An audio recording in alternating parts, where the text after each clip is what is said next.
This year's Spring Visual Arts competition has attracted 94 entries in 5 different categories. These have been challenging times, and we've seen how our artists have really got creative and have been inspired by the different world in which we've been living in. It's something we wanted to celebrate, so we ensured that this exhibition continued. We reached out to our artists and they submitted their entries in digital format.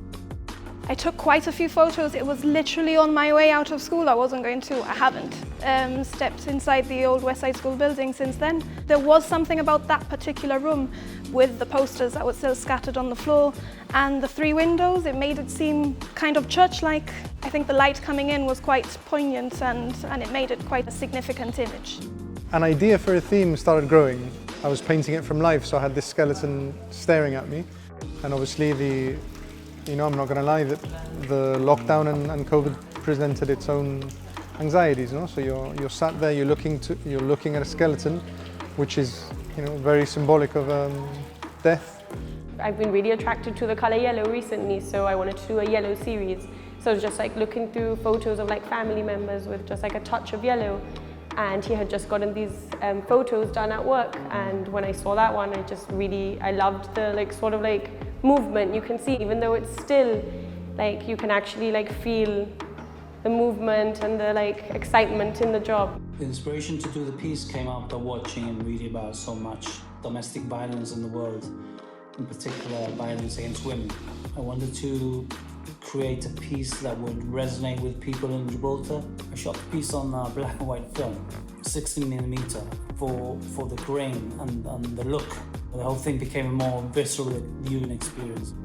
The series is called Rockapop.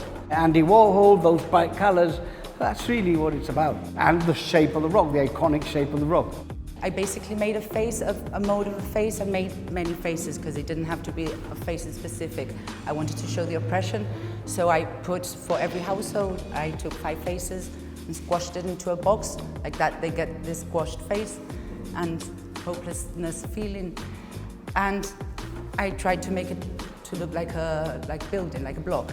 It's a very personal piece of work because it's something that not only myself but my family went through. We were living in Spain because we are fixing up our house here. In the news we heard about the lockdown in Spain. So next day, Sunday morning, we just packed up our bags, got a few things and left, and the whole experience was very dramatic. My wife was in the car, I was going in the bike, and I had my son, I said, start filming.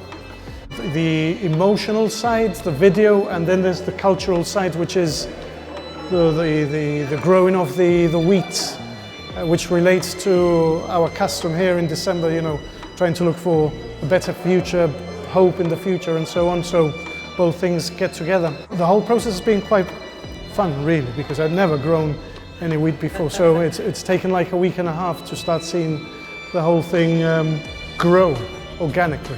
For us, it was always about celebrating the talent that exists and about encouraging and promoting the great work that is done locally.